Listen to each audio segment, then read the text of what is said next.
Ciao amici, oggi vi parlo di due inchiostri prodotti da De Atramentis, il blu reale e il celeste. Sono due campioncini in questo caso che mi ha inviato la mia amica Rapo e che mi ha voluto far provare e che io ringrazio perché mi sono piaciuti particolarmente, anzi a dire la verità, particolarmente mi è piaciuto il blu reale, un blu che veramente mi soddisfa perché la tonalità è quella che mi aspetto dal colore blu, come se fosse il mio pantone ideale.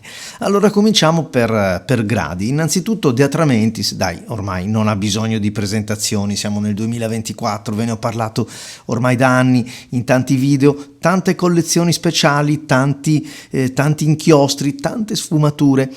Anche se tendenzialmente resta un inchiostro abbastanza liquido, di quelli che io definisco un po' scioltarello. Se fosse un vino, direi un vino bevarino, di quelli che va giù senza dare troppo alla testa, nel senso buono ovviamente, perché è scorrevole, quindi tutto avviene con la massima felicità del pennino, della carta e dello scrittore in questo caso.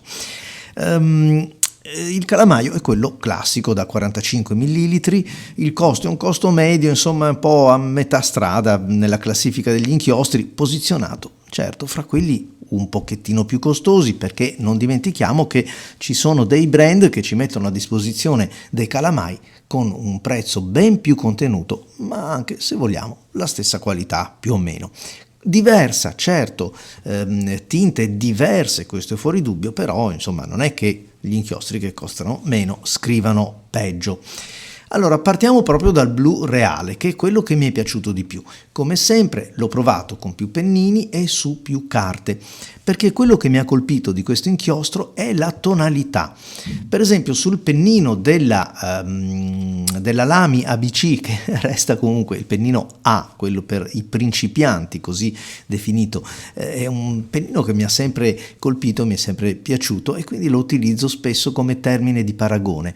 Bella pienezza, bella saturazione, un blu elegante, regale. Già, perché è il blu reale. È reale perché è realmente blu o reale perché è quello che appartiene o si attiene alla stirpe dei re? Direi che è proprio questo, questa seconda definizione, un blu davvero elegante. Scorrevolezza, sì, avete visto, certo, questo è un blocchetto anche abbastanza liscio, una carta Clairefontaine, ma anche su altre carte più porose e soprattutto poi su quelle color crema avoriate fa la sua bella figura, resta brillante anche se inevitabilmente si spegne un pochettino, ma resta comunque un inchiostro che a me piace, mi piace davvero tanto, lo riconosco anche in mezzo ad altri, perché è quel tipo di blu che cerco, quello che non è viziato da contaminazioni rosse che quindi lo spostano verso il violaceo, non ha contaminazioni gialle che me lo spostano verso l'ottanio, il blu verde scuro, il blu petrolio, no, è il blu. Bene, credo di avervi detto tutto. La scorrevolezza c'è, non passa la carta perché non stiamo parlando di inchiostri che sono particolarmente aggressivi tanto con le fibre della carta che con il pennino tanto meno, anche perché sapete che De Atramentis arricchisce le proprie formulazioni con degli specifici componenti che tendono a preservare e a lubrificare il pennino, insomma chi più ne ha più ne metta. Come vi dicevo, sulla carta avoriata fa la sua bella figura. E allora andiamo a vedere invece il celeste, ma non prima di avervi detto qualche inchiostro che si può avvicinare a questa tonalità così netta, così assoluta, la definirei, del blu reale di De Atramentis. Mi tocca andare a scomodare due tra i miei blu preferiti. Mi ricorda molto da vicino la profondità e la schiettezza del blu prodotto da Visconti, perlomeno il calamaio fino alla serie precedente. Non che l'ultima sia cambiato, ma chi lo sa, quello che ho provato io non mi è sembrato tanto bello quanto l'edizione ante 2021. E poi un altro che mi ricorda, un'altra tinta che mi ricorda è quella del DC Super Show Blue del Private Reserve. Anche questa, un'altra tinta che mi piace molto perché trovo che sia blu, non ecceda o non indulga minimamente nel viola, non nel celeste, non nell'ottanio, un blu. Mentre, per darvi un riferimento, la Sagao, che è un'altra tinta che apprezzo tantissimo, della Pilot di Yoshizuku, non serve dirlo, è leggermente più chiara, un pochettino più vibrante. Andiamo a vedere quell'altra tinta, il celeste. Anche in questo caso incontra i miei gusti. Non è proprio un celeste come verrebbe in mente forse nell'immaginario comune, è un celeste un po' più scuro, più carico, più saturo, e anche secondo me è un celeste che strizza parecchio l'occhio al verde, quantomeno c'è una dominante ben consistente che lo sposta un pochettino in quell'area cromatica.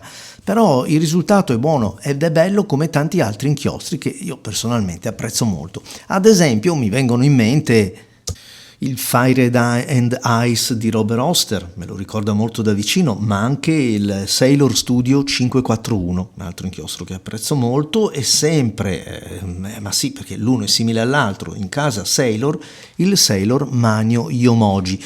Sono tutte tonalità che chi mi conosce sa che apprezzo particolarmente, quindi mi trovo a casa. Un inchiostro, questo De Atramentis, che quando asciuga si riporta leggermente più verso il celeste.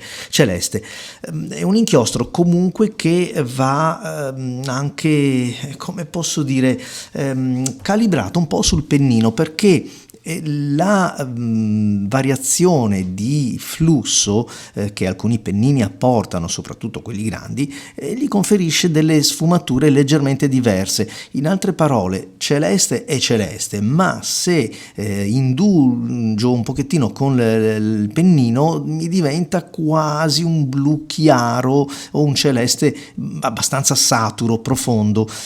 Lo definirei quindi una tonalità spensierata, allegra, ma non come altre. Per me il celeste, l'azzurro, il turchese mi dà questa idea.